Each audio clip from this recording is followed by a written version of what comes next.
اعوذ باللہ من الشیطان الرجیم، بسم اللہ الرحمن الرحیم۔ ناظرین، نور الولایہ ٹی وی کے توسط سے آپ کی خدمت میں حاضر ہیں۔ آپ جانتے ہیں یہ ایام فاطمیہ سلام اللہ علیہا ہیں۔ ہر روز ہم ایک موضوع کے ساتھ آپ کی خدمت میں حاضر ہوتے ہیں۔ آج جس موضوع پر گفتگو کریں گے وہ ہے عالمین کی خواتین پر حضرت زہرا سلام اللہ علیہا کی فضیلت۔ ہمارے ساتھ موجود ہیں معزز مہمان گرامی جناب حجت الاسلام والمسلمین آقای محمد علی فضل، ان کو اپنے پروگرام میں خوش آمدید کہتے ہیں۔ آپ نے لطف کیا، بہت شکریہ، آپ ہمارے پروگرام میں تشریف لائے۔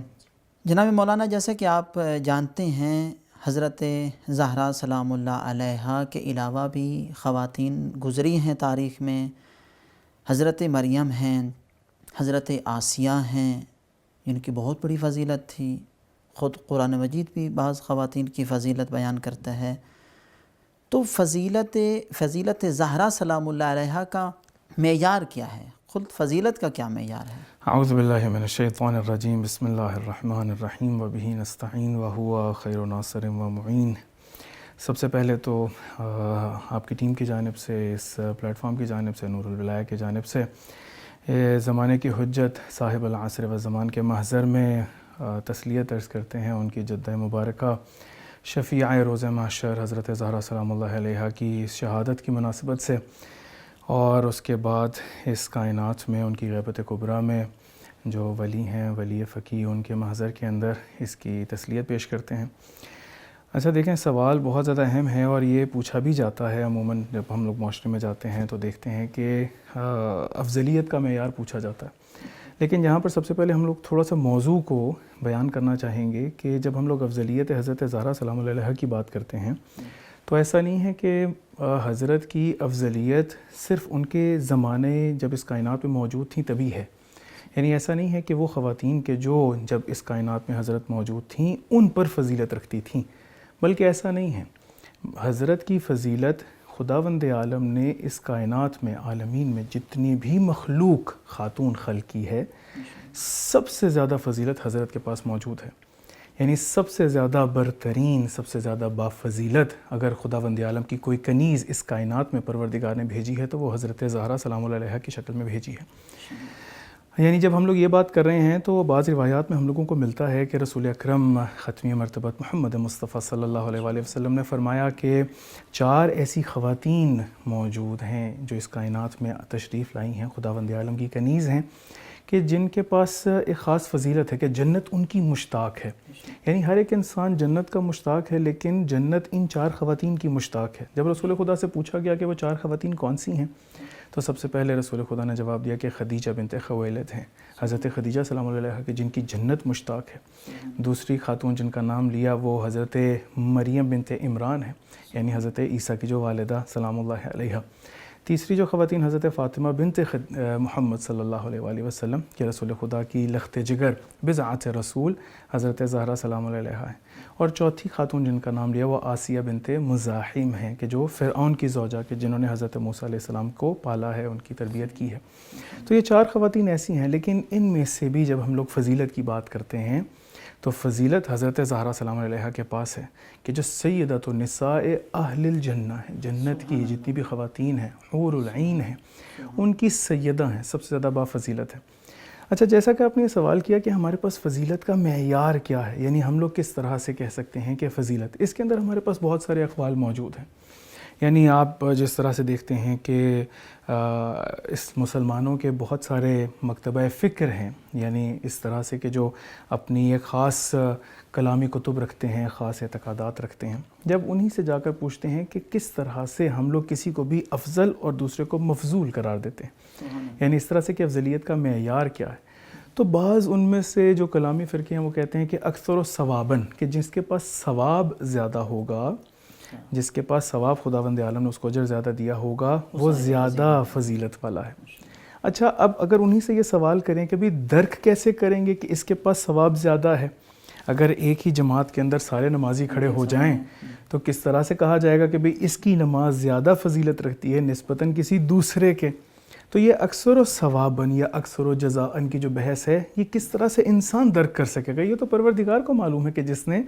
ثواب عطا کیا ہے، جس نے اجر عطا کیا ہے۔ تو بس ضروری یہ ہے کہ انسان اس معیار کو سمجھے، تاکہ اس معیار کے مطابق صرف حضرت زہرا سلام اللہ علیہ کو نہیں بلکہ تمام ان ہستیوں کو رکھنا شروع کر دے۔ انسان کو معلوم ہوتا چلا جائے گا کہ خداوند عالم نے کس طرح سے ان کو افضلیت قرار دی ہے۔ آپ کی خدمت میں عرض کروں کہ ہمارے پاس قرآن میں خداوند عالم نے 4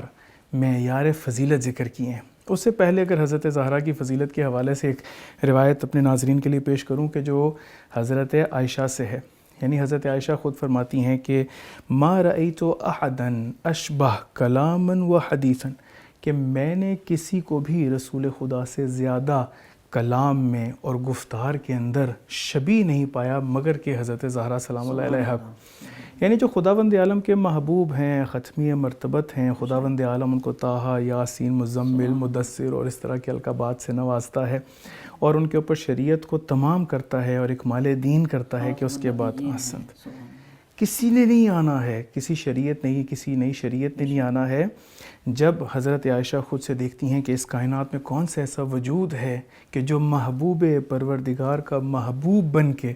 ویسے ہی رفتار و گفتار کر رہا ہے، تو حضرت عائشہ بھی کہتی ہیں کہ حضرت زہرا سلام اللہ علیہا اس طرح کی ہستی ہیں کہ جو کلام میں، اپنی گفتار میں، اپنی رفتار میں رسول خدا کی شبیہ ہیں۔ اس کے بعد جب روایت آگے بڑھتی ہے تو فرماتی ہیں کہ فَإِذَا كَانَتْ دَخَلَتْ عَلَيْهِ رَحَّبَ بِهَا، کہ جیسے ہی حضرت رسول خدا کے پاس تشریف لاتی تھیں ان کو اہلاً و سہلاً کہتے تھے، خوش آمدید کہتے تھے۔ وَقَامَ إِلَيْهَا، جب حضرت تشریف لاتی تھیں رسول خدا کے حجرے میں تو ایسا نہیں ہے کہ اپنی جگہ پر کھڑے ہو جاتے تھے۔ روایت کے اتنے خوبصورت الفاظ ہیں حضرت کی فضیلت میں، وقام الیہا، یعنی کھڑے ہو کر ان کی طرف بڑھتے تھے ان کو خوش آمدید کہنے کے لیے۔ رسول خدا اپنی مسند سے کھڑے ہوتے تھے۔ اور اچھا، اگر یہ ایسی ہو کہ جو ہر بیٹی کے لیے ایسا ہو تو اس کا مطلب ہے رسول خدا کی سنت ہے اور قیامت تک کے لیے ہر عمل کرنا چاہیے، لیکن نہیں، خاص فضیلت ہے حضرت زہرا سلام علیہا کی کہ جو رسول خدا اپنی سیرت کے ذریعے سے بیان کر رہے ہیں کہ صرف ترحیب نہیں ہے، صرف خوش آمدید کہنا نہیں ہے، وقام الیہا، اپنی مسند سے کھڑے ہوتے تھے اور ان کی طرف آگے بڑھتے تھے۔ فأخذ بیدہا فقبلہا، ان کے ہاتھوں کو پکڑتے تھے، ان کے ہاتھوں کو بوسہ دیا کرتے تھے، ان کے ہاتھوں کو بوسہ دے کے وہ اجلسہا فی مجلسہ، اور جہاں پر خود سے تشریف فرما ہوتے تھے، یعنی وہ رسول نہیں، رسالت جہاں پر بیٹھی ہے اس مقام پر اپنی لخت جگر بذات رسول، رسول خدا ان کو وہاں پر بٹھایا کرتے تھے۔ یعنی کس قدر فضیلت ہے حضرت کی کہ جب ہم رسول خدا کا خاص ایک تعامل دیکھتے ہیں باقی انسانوں کے ساتھ بھی یا باقی افراد کے ساتھ بھی، یقیناً مختلف ہے، لیکن جب اپنی بیٹی کے ساتھ ایک تعامل خاص کرتے ہیں تو اس کا مطلب یہ ہے کہ رسول خدا اگر کوئی بھی عمل انجام دیں تو خدا کے حکم کے بغیر نہیں دیتے۔ اس کا مطلب یہ ہے کہ پروردگار راضی ہے، پروردگار خود سے رسول خدا سے یہ چاہ رہا ہے کہ جب اپنی بیٹی کا احترام کریں تو کھڑے ہو کر ان کی طرف بڑھیں۔ اس کے علاوہ اور بہت ساری روایات کہ جو ہمیں رسول خدا سے ملتی ہیں کہ جب بھی رسول خدا فرماتے ہیں کہ میں مشتاق ہوتا تھا الی رائحۃ الجنہ، جب بھی جنت کی خوشبو کی طرف مشتاق ہوتا تھا تو میں حضرت کی پیشانی پہ بوسہ دیا کرتا تھا، حضرت کے ہاتھوں پہ بوسہ دیا کرتا تھا۔ اس طرح سے اور متعدد ہمارے پاس اہل سنت کے بھی منابع میں جو کتب احادیث ہیں اس کے اندر روایات ملتی ہیں کہ معراج پر جب رسول خدا تشریف لے گئے تو جبرائیل نے جب جنت کا نظارہ کرایا رسول خدا کو معراج پر، تو ہر ایک پھل سے رسول خدا نے استفادہ کیا اور کہا کہ روایت یہ ہے کہ رسول خدا فرماتے ہیں کہ جب بھی ان پھلوں کی خوشبو کی طرف میں مشتاق ہوتا تھا کہ جو جنت میں معراج کے وقت میں نے استشمام کی تھی، حضرت کو بوسہ دیا کرتا تھا۔ تو میرے ذہن میں وہ، یعنی اگر انسان اس طرح سے جو افضل ترین بشر ہے اس کائنات کا، یعنی کہیں پر دو رائے نہیں ہیں کہ اس کائنات میں افضل ترین بشر کہ جو خداوند عالم نے، یا افضل ترین مخلوق کہ جو خداوند عالم نے خلق کی ہے، وہ رسول خدا کی ذات ہے۔ اب جب رسول خدا کی ذات کسی ایک اور ہستی کو بضعۃ الرسول کہیں کہ یہ میرے جگر کا ٹکڑا ہے، کسی کو کہیں کہ جس نے ان کو تکلیف پہنچائی اس نے مجھے تکلیف پہنچائی، جنہوں نے ان کو خوش کیا اس نے مجھے راضی کیا، جس نے مجھے راضی کیا اس نے خدا کو راضی کیا، افضل ترین مخلوق جب کسی سے محبت کا اظہار کرتی ہے خدا بند عالم کے حکم سے، تو وہ حضرت زہرا سلام اللہ علیہ کی ذات ہے،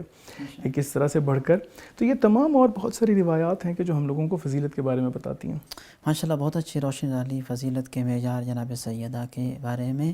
قرآن مجید کیا معیار بیان کرتا ہے فضیلت کے بارے میں، کسی بھی شخصیت کے بارے میں یا جناب سیدہ کے بارے میں؟ دیکھیں یہ ایک بڑا اہم سوال ہے اس حوالے سے، چونکہ بہرحال حوزہ علمیہ سے یہ ایک پروگرام ہے تو ضروری ہے کہ ایک اچھی علمی گفتگو ہو جو ہمارے پاس ایک سٹینڈرڈ دے سکے، معیار دے سکے کسی بھی حوالے سے.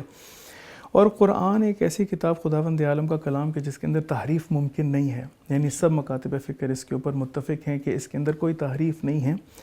خداوند عالم اس قرآن کا محافظ ہے اور قیامت تک کے لیے اسی طرح سے یہ باقی رہے گا اور انسان کی ہدایت کرتا چلا جائے گا. 4 خداوند عالم قرآن کے اندر معیار فضیلت کو بیان کرتا ہے. یعنی ایک دفعہ فضیلت یہ ہے کہ خداوند عالم خود قرآن میں کہتا ہے کہ بعض نبیوں کو بعض نبی کے اوپر خداوند عالم نے فضیلت عطا کی ہے. یعنی بعض انبیاء سے خداوند عالم نے کوہ طور پہ کلام کیا، بعض انبیاء سے خداوند عالم نے کلام نہیں کیا. لیکن یہ فضیلت دینا ہے. ایک دفعہ پروردگار قرآن کریم میں معیار بیان کرتا ہے کہ فضیلت کے معیار کیا ہیں. بہرحال 4 ایسی آیات ہیں کہ جو کوشش کی بہرحال قرآن سے نکالنے کی. سب سے پہلے سورہ زمر کی 9ویں آیت کہ پروردگار اس میں فرماتا ہے قل، اپنے حبیب سے کہتا ہے اے حبیب آپ کہہ دیجئے هل يستوي الذين يعلمون والذين لا يعلمون، کہ آیا وہ جو علم رکھتے ہیں اور وہ کہ جو علم نہیں رکھتے کیا آیا وہ برابر ہیں؟ یہاں پر یہ جو خداوند عالم سوال کر رہا ہے پوچھ نہیں رہا، ایسا نہیں ہے کہ پروردگار کو پتہ نہیں، استفہام انکاری ہے. یعنی کہنا یہ چاہ رہے ہیں اس سورہ زمر کی آیت کے اندر کہ اے حبیب آپ ان سے کہہ دیجئے کہ وہ جو علم رکھتے ہیں اور وہ جو علم نہیں رکھتے وہ برابر نہیں ہیں. اس کا مطلب یہ ہے کہ پروردگار جب پہلا فضیلت کا معیار دے رہا ہے تو وہ علم کو دے رہا ہے. ایک عالم اور ایک جاہل ایک ساتھ کھڑے نہیں ہو سکتے. اب آپ جائیے اور جا کر مدینہ والوں سے پوچھئے کہ جب بھی ان کو کوئی سوال درپیش ہوتا تھا، جب بھی انہوں نے کوئی سوال کرنا ہوتا تھا، کوئی سائل آتا تھا تو حضرت زہرا کے دروازے کو کھٹکھٹاتا تھا. کوئی خاتون بھی اگر کوئی بھی حاجت لے کر آتی تھی، کوئی بھی سوال لے کر آتی تھی، کوئی فقہی سوال لے کر آتی تھی، شرعی سوال لے کر آتی تھیں، حتیٰ اعتقادی سوال لے کر آتی تھیں، حضرت زہرا سلام اللہ علیہ سے سوال کرتی تھیں اور حضرت ان کو جواب دیا کرتی تھیں. یعنی اگر یہ کہیے کہ خواتین میں وہاں پر علم کا منبع کون تھا کہ جو خواتین کو باقاعدہ راہ راست کی طرف بلاتا تھا، رسول خدا کی طرف بلاتا تھا، توحید کی طرف بلاتا تھا، جو ان کے اندر علم کا پرچار کیا کرتا تھا، تو وہ کوئی اور نہیں باب مدینۃ العلم کی زوجہ حضرت زہرا سلام علیہ کی ذات ہے. کہ خداوند عالم پہلا معیار سورہ زمر کے اندر ذکر کرتا ہے کہ هل يستوي الذين يعلمون والذين لا يعلمون، پس جو عالم ہے اور جو جاہل ہے وہ کبھی برابر نہیں ہو سکتے. اور ہمارے پاس سیرت میں متعدد مقامات کے اوپر حضرت سے سوال کیا گیا اور حضرت نے جواب دیا ہے، اور وہی جواب دیا ہے کہ جو رسول خدا کی مرضی ہے، جس میں خداوند عالم کی مرضی ہے. دوسرا سورہ سجدہ کی 18ویں آیت میں خداوند عالم فرماتا ہے افمن کان مؤمنا کمن کان فاسقا لا یستوون، کہ آیا وہ جو مومن ہے اور وہ جو فاسق ہے کیا آیا یہ دونوں برابر ہو سکتے ہیں؟ اس کا مطلب یہ ہے خداوند عالم دوسرا معیار دے رہا ہے کہ جو اہل ایمان ہے، جو اہل ایمان ہے وہ فضیلت رکھتا ہے اس کے اوپر کہ جس نے کبھی فسق کیا ہو. اور حضرت کی ذات وہ ہے کہ جب اس نور ملکوتی نے اس کائنات کے اندر تشریف بھی لانا ہے تو رسول جیسی ذات روزے رکھتی ہے اور جنت سے پھل آتا ہے کہ جس سے حضرت زہرا کے بدن نے تکوین پانا ہے. بس یہاں پر اگر ایک اور جملہ آپ اس کے اندر اضافہ کر دوں کہ حضرت زہرا کل ایمان کا نصف ایمان ہے. ایسے تو ہم کف قرار نہیں دیا گیا. ایسا بالکل، یعنی اگر امیر المومنین نہ ہوتے تو حضرت زہرا کے لیے کوئی کف نہ ہوتا. یعنی ایمان کے کس درجے پر یہ موجود ہیں، اور یہی ایمان کا درجہ انسان کو فضیلت عطا کرتا ہے. اگر کوئی ایسی خاتون ہے کہ جو کسی ایک زمانے میں بھی ایمان کے اس مرتبے پر نہیں رہی ہے تو اس کا مطلب یہ ہے کہ یہ جو مرتبہ ہے یہ سب سے زیادہ صاحب فضیلت کا مرتبہ ہے. تو دوسرا معیار ہمارے پاس خود ایمان ہے. تیسرا جو خداوند عالم سورہ حجرات کی 13ویں آیت کے اندر ذکر کرتا ہے ان اکرمکم عند اللہ اتقاکم. خداوند عالم نے تمہیں قبائل اور شعوب کے اندر تقسیم کیا ہے، لیکن تم میں سے سب سے زیادہ خداوند عالم کے نزدیک مکرم وہ ہے کہ جو اتقاکم، جو سب سے زیادہ متقی ہے، جو سب سے زیادہ صاحب تقویٰ ہے. اور اگر آپ سیرت دیکھیں حضرت زہرا سلام علیہا کی، تو جہاں پر رسول خدا اللہ تعالیٰ کی عبادت کے لیے کھڑے ہوا کرتے تھے وہیں پر حضرت ساتھ کھڑا ہوا کرتی تھیں. بعض روایات کے اندر ملتا ہے کہ جہاں پر رسول خدا کو پروردگار فرماتا ہے قم اللیل الا قلیلا، اے میرے حبیب آپ کھڑے ہوئے یہ رات کو لیکن کچھ کم کر دیجئے، آپ کے پاؤں متورم ہو جاتے ہیں، عبادت کیا کرتے آپ کے پاؤں سوج جاتے ہیں. وہیں پر ہمارے پاس روایات کہتی ہیں کہ حضرت زہرا سلام علیہا کے جو رسول خدا کے ساتھ کھڑا ہوا کرتی تھی ان کے پاؤں بھی اسی طرح سے، ان کے قدم مبارک بھی اسی طرح سے متورم ہو جایا کرتے تھے. خداوند عالم کو اتنا عزیز ہے حضرت زہرا سلام علیہا کا محراب عبادت کے اندر موجود ہونا کہ بطول بنایا ہے. یعنی حضرت کے عبادت کے اندر ذرا برابر بھی تعطل نہیں ہے. یعنی اگر باقی خواتین ہر مہینے میں ان کی عبادت کے اندر تعطل آتا ہے کسی ایک مقام پر آ کر، وہ شرعی اعتبار سے خداوند عالم کی ویسے عبادت نہیں کر سکتی ہیں، نماز نہیں پڑھ سکتی ہیں. حضرت زہرا کو خداوند عالم نے ایسی فضیلت عطا کی ہے کہ جو تمام خواتین پہ سب سے زیادہ ان کو بافضیلت کرتی ہے کہ ان کی زندگی میں ایک لحظے کا بھی خداوند عالم کی عبادت میں تعطل نہیں ہے. یعنی ان چیزوں سے بھی منزہ ہیں. بالکل منزہ، بالکل ایسا ہے. یعنی پروردگار کو کتنی محبوب ہیں اپنی یہ کنیز کہ اللہ تعالیٰ نے جب ان کو خلق کیا ہے تو ایک لحظے کا بھی عبادت کے اندر تعطل نہیں ہے. بطول ہے، بطول حضرت زہرا سلام علیہا کے ساتھ. اور یہ ایک ایسی فضیلت ہے جو کسی اور خاتون میں نہیں تھی، جو کائنات کی کسی اور خاتون کے اندر یہ فضیلت ہم لوگوں کو نہیں ملتی، وہ حضرت زہرا سلام علیہا میں ملتی ہے کہ جو ان کو افضل ترین خاتون اس کائنات کی بنا دیتی. چوتھی جو فضیلت سورہ نساء کی 95 نمبر آیت کے اندر پروردگار فرماتا ہے فضل اللہ المجاہدین باموالہم وانفسہم علی القائدین درجہ. خداوند عالم نے مجاہدین کو ایک خاص درجہ عطا کیا ہے، فضیلت عطا کی ہے کہ جو پروردگار کی راہ میں اپنے مال اور اپنے نفوس کے ذریعے سے جہاد کرتے ہیں. اور ہم اگر حضرت زہرا سلام علیہا کی جہاد کے اندر صرف ایک مثال بھی دینا چاہیں تو رسول اکرم جس ذات کو کہیں کہ یہ ام ابیہا ہے، کہ یہ کس قدر خیال رکھتے ہیں اپنے بابا کی. یعنی جب رسول خدا کے بارے میں کہا جاتا ہے کہ جب وہ باہر سے تشریف لاتے تھے اور کوئی کوڑا کرکٹ پھینکتا ہے، کوئی اوجڑی پھینکتا ہے، کوئی غلاظت پھینکتا ہے، تو حضرت اپنے ننھے ہاتھوں سے رسول خدا کے چہرے کو صاف کیا کرتی تھی. جب صاف کیا کرتی تھی ان کی شفقت کو دیکھ کے، ان کی محبت کو دیکھ کے رسول خدا ان سے کہتے ہیں ام ابیہا، آپ تو اس طرح سے اپنے بابا کے ساتھ محبت کا اظہار کریں جیسے ان کی والدہ ہوتی ہیں، جس طرح سے ان کی ماں ہوتی ہیں. حضرت کی یہ جو معیار فضیلت جو خداوند عالم قرآن میں 4 ذکر کرتا ہے، اگر اسی اعتبار سے دیکھیں تو افضل ترین خاتون اگر ہم لوگوں کو اس کائنات کے اندر کوئی دکھائی دیتی ہے تو وہ صرف حضرت زہرا کی ذات ہے. ماشاءاللہ قرآن مجید کی آیات کی روح سے تو آپ نے ماشاءاللہ بہت اچھے انداز سے جناب سیدہ زہرا سلام اللہ علیہا کی فضیلت کو بیان کیا. آیا جناب سیدہ سلام اللہ علیہا کی عملی زندگی میں کوئی ایسی مثالیں ہیں جو بی بی سلام اللہ علیہا کی فضیلت پر دلالت کرتی ہوں؟ ہاں، بہت اچھا، بہت خوب. یعنی دیکھیں نا، ہم لوگ جب بھی کبھی فضیلت کی بات کرتے ہیں تو عموماً 2 حصوں میں اس کو تقسیم کرتے ہیں. ایک دفعہ یہ ہے کہ یہ جو معصوم ہستیاں ہیں، جب خداوند عالم نے ان کو اس کائنات میں بھیجا ہے تو خاص فضیلت کے ساتھ بھیجا. یعنی حضرت سلام اللہ علیہا راضیاں ہیں، مرضیاں ہیں، بضاعت الرسول ہیں، رسول خدا کے جگر کا ٹکڑا ہے. اور اس کے علاوہ اور بہت ساری فضیلتیں، یعنی خود جنت سے میوے کا آنا اور اس سے حضرت کے بدن کی تکوین، اور خداوند عالم کا ایک خاص اہتمام حضرت کا اس کائنات میں تشریف لانے کے لیے جو پروردگار نے اہتمام کیا. لیکن بعض ایسی فضیلتیں ہیں کہ جو انسان ان کی سیرت سے دیکھ رہا ہوتا ہے. یعنی صرف ایسا نہیں ہے کہ ہم صرف یہ کہہ دیں کہ ان کی عبادت کے اندر کوئی تعطل نہیں ہے، بس بطول ہیں، فاطمہ ہیں، چونکہ پروردگار نے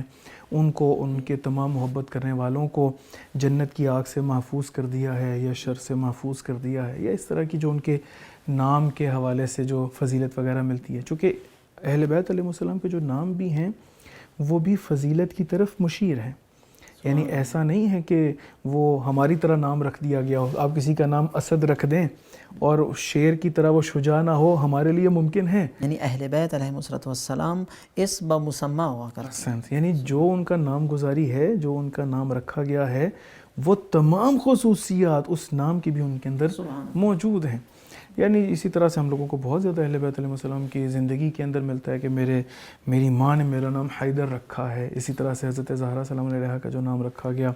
اسی طرح سے حسن و حسین و زینب و ام کلثوم ان سب کا جو نام رکھا گیا، خداوند عالم ان کے نام رکھتا چلا گیا۔ کہنے کا مقصد یہ ہے کہ خود ان کی عملی زندگی کے اندر بھی ہم لوگ دیکھتے ہیں کہ بہت سارے مقامات کے اوپر جہاں پر یہ آپ کو افضل ترین نظر آتے ہیں۔ مثال کے طور پہ خداوند عالم کی اطاعت کی جہاں پر ہم لوگوں نے بات کی ہے، جب ان کا ازدواج ہوا امیر المومنین علیہ الصلوۃ والسلام کے ساتھ، تو امیر المومنین سے پیغمبر اکرم نے پوچھا کہ آپ بتائیے کہ آپ نے حضرت کو کیسا پایا ہے؟ تو حضرت امیر المومنین علیہ السلام نے یہ نہیں کہا کہ میں نے حضرت کو بہترین کھانا بنانے والا پایا ہے، میں نے بہترین ایسا پایا ہے، کہا نعم العون فی طاعت اللہ، میں نے اللہ تعالیٰ کی اطاعت میں بہترین مددگار پایا ہے۔ اب دیکھیں اس کے اندر تمام فضیلتیں آ گئیں، یعنی خداوند عالم کی اطاعت کے لیے جتنی بھی چیزیں ضروری ہیں مقدمات، جتنے بھی ضروری ہیں مقدمات، وہ سارے کے سارے حضرت نے پورے کیے ہیں۔ یعنی اس کی ایک مثال اگر میں آپ کو یہ دوں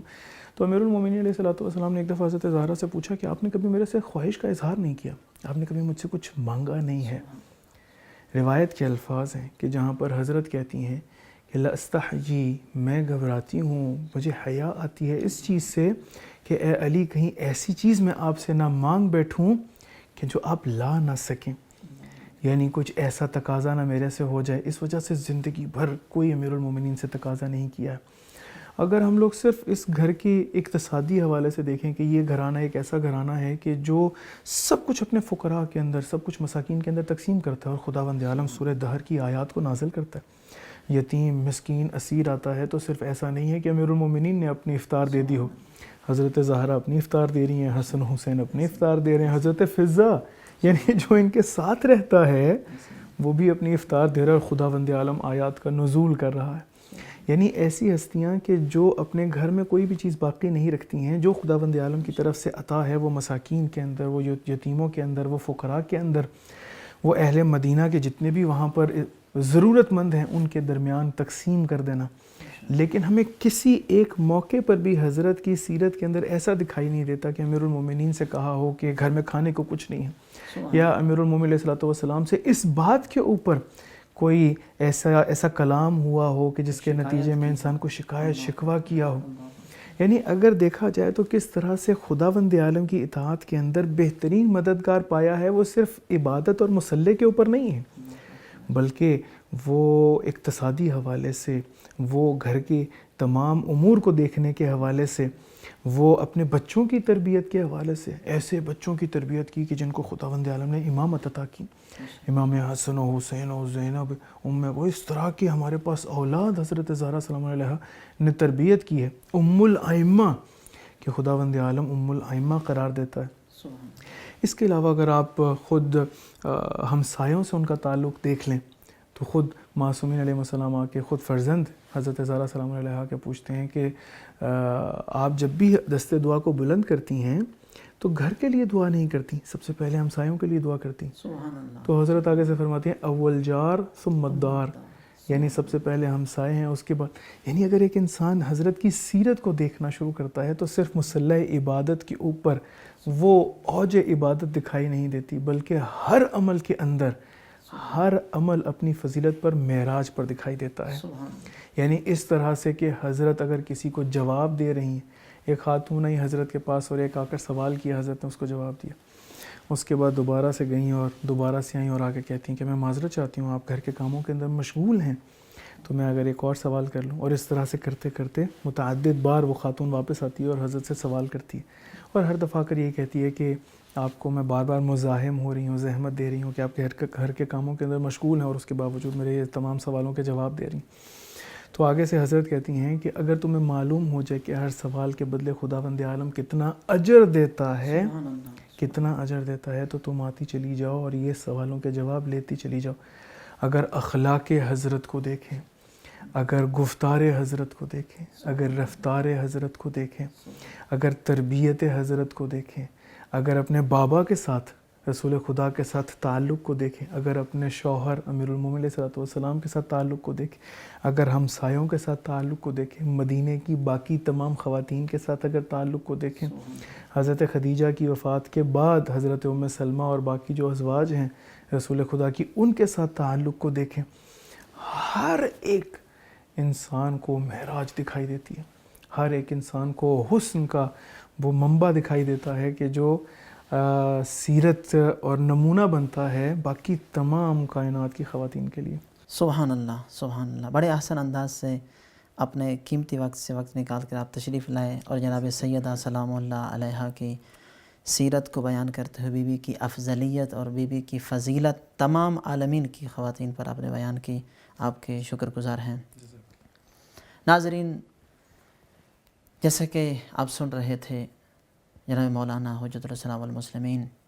آقای محمد علی فضل صاحب بڑے آسان انداز سے وہ بی بی جو کہ راضیہ ہیں، وہ بی بی جو کہ مرضیہ ہیں، وہ بی بی جو ام ابیہاں ہیں، وہ بی بی جو ملائکہ سے گفتگو کرتی تھیں، ان کی فضیلت کو بیان کر رہے تھے تمام عالمین کی خواتین پر۔ اسی کے ساتھ اجازت چاہیں گے اگلے پروگرام تک کے لیے۔ والسلام علیکم ورحمۃ اللہ وبرکاتہ۔